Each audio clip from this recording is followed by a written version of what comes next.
Good morning out there in the DFS community. It's Vaughn, the Stat Man, coming into your YouTube airwaves, and welcome to the Stat Room.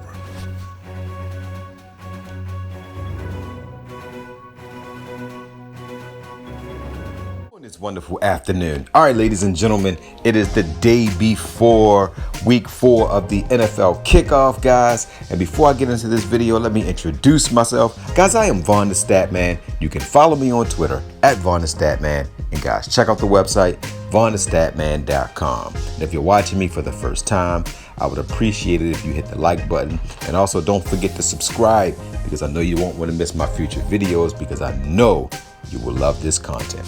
All right, guys, so in this video, I'm gonna break down 3 games that a lot of people are not talking about, and I'm gonna show you guys some value in these games. All right, so the first game is gonna be Carolina on the road at the Houston Texans. All right, Deshaun Watson is going up against the quote-unquote number 2 ranked defense. But who did they really play? Let's go look at the defenses that they played, that Carolina played. All right, now let's break it down real quick. Now Carolina played Arizona, Tampa Bay, and the Rams at home. If anybody know about the Rams, Jared Goff is one of the absolute worst quarterbacks on the road. He averages 240 passing yards at home and over 300 passing yards. I mean, he averages 240 passing yards on the road as opposed to 300 passing yards at home. Now, you got Tampa Bay. They also face them at home. Jameis Winston turns the ball over like he's on your team sometimes. He turns the ball over a lot. Then he played against a rookie. That's not going to prepare this team, for when they go up against Houston. Now, Deshaun Watson, I love him in this matchup. Look at who he's played against, guys. See, what guys don't understand is who you play against matters. It matters who you play against. All right, you look at this team. They played at New Orleans when Drew Brees was healthy. That's a tough matchup, and he almost pulled it out. He threw that touchdown pass. When he walked off the field, they had to leave. Then he goes at home and goes against Jacksonville. Look, he has double-digit fantasy points in every game. Jacksonville is a tough defense, and he goes and wins that game. Then he goes on the road to the Chargers and win. This guy's battle tested, guys. And no one's talking about Deshaun Watson. He is someone who could be one of the top fantasy quarterbacks of the week. Now let's look at who he's playing against. All right, so he's going up against Allen. He's the talk of the town. Everybody loves Allen. Now look at Allen numbers, ladies and gentlemen. He played 1 game. He played at Arizona, and he threw most of his passes to the tight end position. That's where Arizona struggles. And Arizona is not at full strength because Patrick Peterson is not playing. So this 4-touchdown game would not have happened if Patrick Peterson was in the game. Now he's going to come on the road to go up against J.J. Watt, Merciless, and those guys who can get pressure on him. So he's not going to be able to sit back there, make phone calls, and throw the ball like he did in this last matchup. So if I had to pick in this game, I will go with Watson. Now let's look at the running back position. McCaffrey balled out last week. He's not going to ball out like he did last week, this week. Carlos Hyde is a sneaky play. If you look at Carlos Hyde and this team, they're 24th against the run. But when you have Deshaun Watson, basically what Deshaun Watson does is he takes away the middle linebacker, because a middle linebacker or one of the weak side linebackers has to account for Deshaun Watson. So what that means is if you put Hopkins out on one side, Fuller on the other side, now you have to play your safeties high, because Fuller can beat you every play, and so can Hopkins. So what that means is they're going to be running against a 7-man front. That means 4 down linemen, 3 linebackers behind, or if they go 3-4, 3 down linemen and 4 linebackers, which gives Houston the advantage.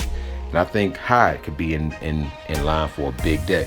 Now, if you look at his last game, he didn't do as well, but the Chargers, they stopped the run. They stopped the run, one of the best in the league. But he got into the end zone. Hyde is going to get at least 15 to 20 carries. I think he gets about 89 yards.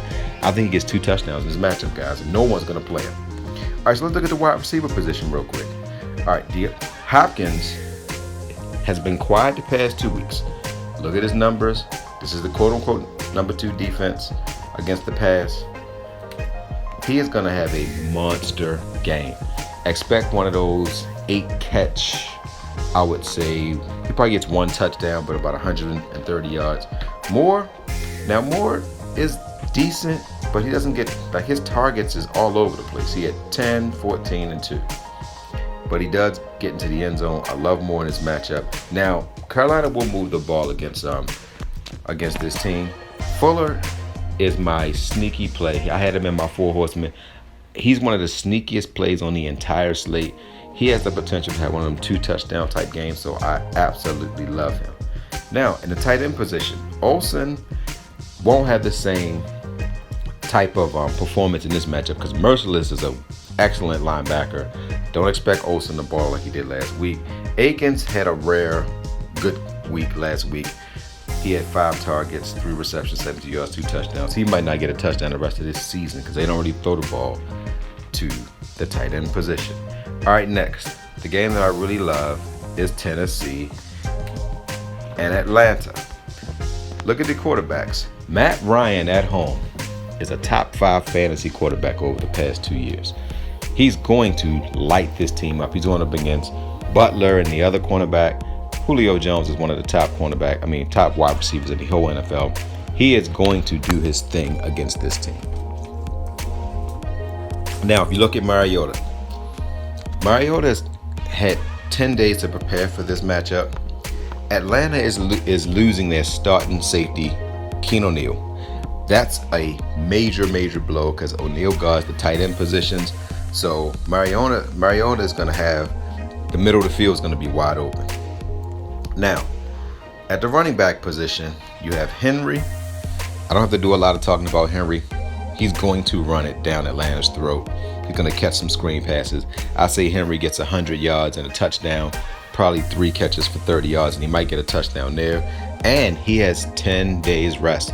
I love running backs when they have 10 days rest. Freeman, everybody says don't play Freeman against Tennessee. Freeman is also a sneaky play that I love here. I think Freeman is going to do better than people think. Now, I don't think he's going to have 120 yards and 2 touchdowns or anything, but I think he gets you 85 yards and a touchdown, probably 2 or 3 catches for 23 yards. That's not a bad fantasy day. That's what I see for Freeman. Now, at the wide receiver position, I love every receiver for Atlanta. I'm not going to go into a lot of detail with these guys, but every single one of these guys is in play because with Matt Ryan, he doesn't care about getting everybody equal receptions. If Ridley is open every play, Ridley will get 10 catches. If Julio Jones is open, he will get him. Sanu, if he's open, he will get him. Now, the only receiver I like from Tennessee is Humphries. Atlanta is one of the worst defenses in the whole NFL against the slot position. They struggle against the slot position. They struggle against 11 personnel. What 11 personnel is 1 running back and 1 tight end and 3 receivers. They struggle against this personnel, and Humphries is going to be the beneficiary of that. Now, for the tight end positions, I think both tight ends will have decent days. I think both tight ends get into the end zone, but the matchup here for Tennessee is going to be their slot position. I love Hooper in this matchup, and I also love Walker. All right, so now let me go through the last game that I'm going to talk about here that no one is really talking about. Let's go and talk about the Jaguars and the Denver Broncos. Now, Gardner Minshew is the talk of the NFL. He has had the best 3-game completion percentage in the history of the NFL. That's phenomenal. He's going on the road against a Denver team that has a great number 1 cornerback and an average number 2 cornerback. So his number 1 receiver will be taken away. But that means that Westbrook is going to be taken out of the game, but his number 2 is going to be a factor. Now, Jacksonville might be without their starting cornerback. He hasn't played all week. He's had family issues. He hasn't practiced. I will be shocked if he does play. So if Ramsey doesn't play, Flacco is going to have not a big game, but a decent game. Now, Jacksonville struggles against the running back position, guys.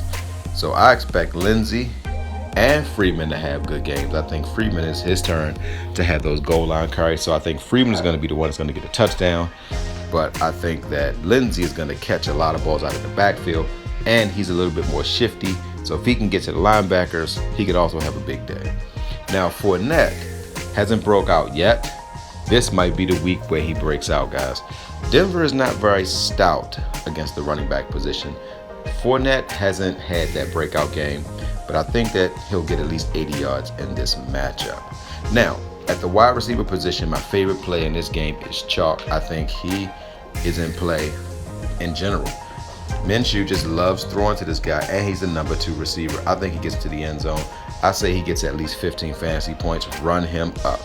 Now, Sutton, I don't like him in this matchup. I love Sanders. If Ramsey don't play, Sanders can beat anybody. He gets deep at will, and Joe Flacco just loves this guy. Look at these targets: 7, 13, 5. I mean, he had one bad game, but hey, he went against Green Bay. Green Bay was playing good. Now, the tight end position in this matchup, Font hasn't been as involved in the passing game as I would have thought. And plus, he had a fumble. So with this coach, when you fumble, he kind of don't like that. So I think that the tight end that's in play here is going to be Herman. He's going to get a lot of the targets. I think he gets into the end zone this week. I think he gives you about 10 points. So if you're going to get 10 points, he is a great play. All right, guys, so those are the 3 games that I wanted to talk about that no one else is talking about. Hopefully this can help you to be contrarian in your DFS, because everyone's going to go with the usual Pat Mahomes, Lamar Jacksons. I just wanted to show you that there are other players that you can consider. And good luck on your DFS hunting for week 4. Love you guys. Hello, everyone. I am Vaughn the Stat Man, and I know everyone out there that's watching this video wants to be successful. Now, steps to becoming successful. Number 1, you have to actually get up off your tail, and you have to actually apply yourself. Everybody that's watching this video, you have to work on 3 things. Number 1, you have to work on your discipline, you have to work on your execution, and first of all, you have to have a plan. Once you create a plan, you have to write down your goals to get to that plan. Everyone out there has the skill to do that. Everyone out there can be disciplined, and you need to spend less time on social media, spend more time reading books. And I also would recommend to surround yourself with people that can make you a better person, people who will challenge you. Because Jim Rome says it best: you want to be better, stronger, and wiser. And everybody out there has the skills to do that. And for you religious people, in my opinion, the Bible does not favor lazy people. So you have to actually apply yourself. Ladies and gentlemen, I was homeless. I'm no longer homeless. I got up off my butt and I said enough is enough. So to change your life, say enough is enough. Get you a plan. You have to be disciplined, and you have to execute and do research. Because success is only given to those who earn it. Love you guys.